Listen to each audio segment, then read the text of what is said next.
Olympiad का 2024-25 का revision start कर रहे हैं, जिसमें फर्स्ट क्वेश्चन है। क्योंकि हमारे बोर्ड पे पूरा प्रश्न नहीं बनेगा तो मैंने शॉर्ट में लिखा है, आप प्रश्न को समझना। दो संख्याओं का गुणनफल -5/12 है। मैंने आपसे कह दिया कि दो संख्याओं का गुणा करने पे ये आता है, उसमें से एक संख्या है -5/6 और दूसरी संख्या हमें बताना है। तो प्रश्न को समझ लेंगे हम। दो संख्याओं का गुणनफल, एक तो हमें दिया है ये -5/6, एक हमें नहीं पता तो हमने उसकी जगह क्वेश्चन मार्क लिख दिया। दो संख्याओं का गुणनफल हमें ये दिया -5/12। क्वेश्चन मार्क हमें ज्ञात करना है, इसको हम यही रहने देंगे। इजिकल टू के उधर हम इसे ले जाएंगे -5/6 को, तो नीचे वाली जो संख्या है वो ऊपर से ली आती है, ऊपर वाली संख्या नीचे आ जाती है। इजिकल टू के उधर गया तो 6/5 -5, ये माइनस कैंसिल हो गया, ये 5 से ये 5 कैंसिल हो गया, 6 कम 6, 6 दूनी 12, तो आंसर बचा हमारा 1/2। तो आंसर क्या आया हमारा 1/2। तो ऐसे प्रश्नों में हमें 4 ऑप्शन रहते हैं, हमें उसमें से एक को टिक करना है, तो हम टिक करेंगे 1/2। दूसरा क्वेश्चन है -4/5 गुणा 6/18 प्लस -4/5 गुणा 7/21। तो ऐसे सवाल को देख के हमें बिल्कुल भी नहीं घबराना है, क्योंकि सवाल देखने में बड़े लगते हैं, होते बहुत आसान है। देखो 6 से 18 कट गया, 6 कम 6, 6 3 18, यहाँ क्या बचा, माइनस का 4 बचा और 5 3 15 बचा, ये पूरा हल हो गया। बीच में प्लस का निशान था, प्लस लगा दिया हमने। यहाँ पे 7 कम 7, 7 21, ऊपर क्या बचा सिर्फ -4, तो मैंने -4 लिख दिया और 5 का 3 में गुणा करेंगे तो 5 3 15, -4/15। अब ये प्लस माइनस बीच में माइनस हो जाएगा, इस कोष्टक को हम हटा देंगे, -4/15 -4/15। अब हम क्या करेंगे, ऐसे संख्याओं का जोड़ घटाना कैसे करते हैं, एलसीएम लेते हैं, तो दोनों का एलसीएम आएगा 15, -4 हो जाएगा -8। तो सेकंड का उत्तर होगा -8/15। तीसरा क्वेश्चन है -33/-77, इसका हमें मानक रूप बताना है।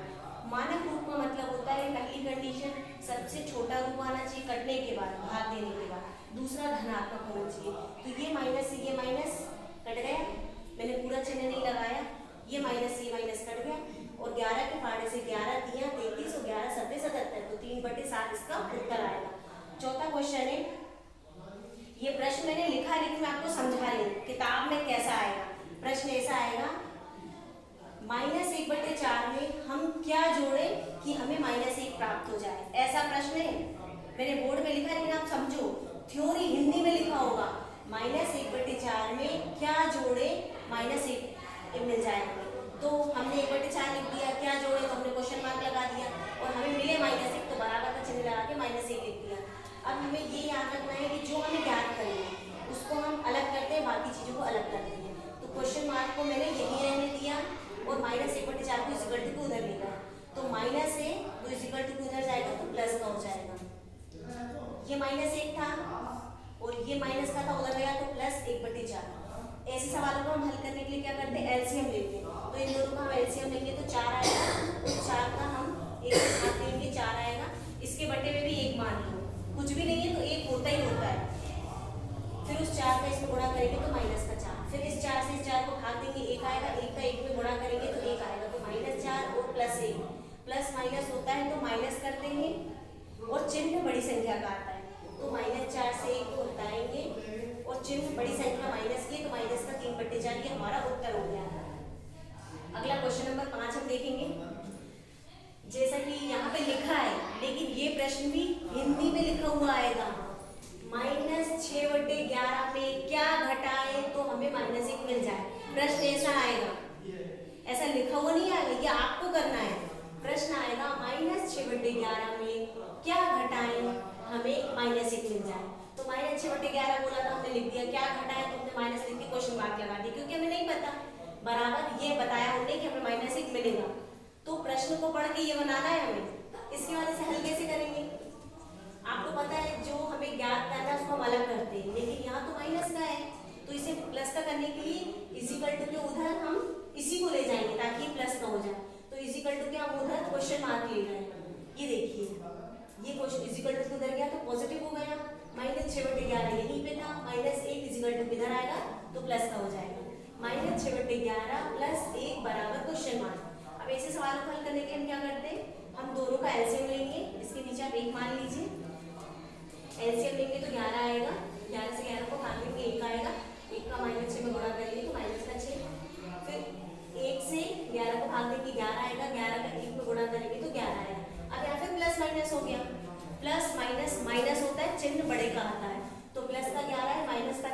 11 से 6 घटाएंगे तो क्या आएगा 5, 5/11, ये हमारा आंसर आ गया, क्वेश्चन मार्क। ठीक है, इसके बाद ये क्वेश्चन है, क्वेश्चन लिखा है लेकिन समझो कि क्वेश्चन में वो बोल क्या रहा है। क्वेश्चन में ये बोल रहा है इन चारों में से कौन सी संख्या बड़ी होगी।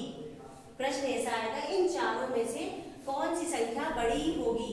तो हमें सोचना है 3 और 2 5, 2 से 3 को घटाएंगे तो माइनस का 1, 2 से 3 को भाग देंगे तो 2/3, ये 5, ये -1 और ये 2/3।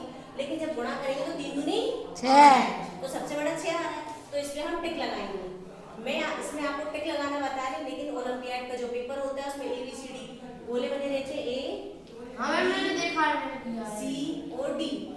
तो हमें क्या करना है, C वाले को गोले को ऐसे भरना है। ठीक है, ये तरीका है और मुझे मालूम है आपको पता है, मैं आपको एक एग्जांपल दे रही हूँ। अगला प्रश्न है 2 धनात्मक परिमेय संख्याओं का, मैंने पूरा प्रश्न नहीं लिखा, शॉर्ट में लिखा है, 2 धनात्मक परिमेय संख्याओं का गुणनफल। 2 परिमेय संख्याएं वो भी पॉजिटिव, जब हम उनका गुणा करेंगे तो क्या हमें शून्य मिलेगा, क्या हमें ऋणात्मक मिलेगा, क्या हमें धनात्मक मिलेगा, क्या मिलेगा? शून्य तो मिल ही नहीं सकता क्योंकि 2 धनात्मक थे, ऋणात्मक तो हो ही नहीं सकता क्योंकि ऋणात्मक था ही नहीं एक भी, तो हमें दोनों धनात्मक मिलेंगे। तो हमें डी वाले पे टिक करना है। या 1 मिलेगा, 1 क्यों मिलेगा, 1 भी नहीं मिलेगा, क्या मिलेगा हमें? दोनों धनात्मक। क्या मिलेगा? धनात्मक। अगला प्रश्न है समबाहुभुज। समबाहुभुज क्या होता है, ये नीचे ऑप्शन दिए, ये मैंने आपको टेस्ट में भी दिया था, आप लोग कंफ्यूज हो गए थे। समबाहुभुज क्या होता है, तो ऑप्शन में दिया है समबाहुभुज, समकोणिक, दोनों नहीं। जो समबाहुभुज होते हैं क्या उनकी सभी भुजाएं बराबर होती है, क्या सभी कोण बराबर होते हैं? ये दोनों होते हैं या ये दोनों नहीं होते हैं? किसी भी समबाहुभुज का मतलब होता है इसकी सभी भुजाएं बराबर हैं। तो इसका उत्तर यह आएगा समभुज। क्या आएगा? समभुज। कोणिक की तो बात ही नहीं हो रही, सिर्फ भुजाओं की बात हो रही है, तो इसका उत्तर होगा समभुज। ये मैंने आपको टेस्ट में भी दिया था, अच्छे से पढ़िएगा। अगला क्वेश्चन है उत्तल चतुर्भुज के कितने विकर्ण होते हैं। तो आपको पता है कैसा भी उत्तल हो या अवतल हो या समचतुर्भुज हो, विकर्ण हो, वर्ग हो, आयत हो, किसी के भी विकर्ण सिर्फ कितने होते हैं? 2। तो इसमें हम सेकंड वाले पे टिक लगाएंगे, बी। अगला क्वेश्चन हम देखते हैं 10वां। बहुभुज में अधिकतम कितने अंश का बाह्य कोण संभव है? तो इसका आंसर है 120 डिग्री। अब ये सारे क्वेश्चन का रिवीजन आपको करना है, खुद करके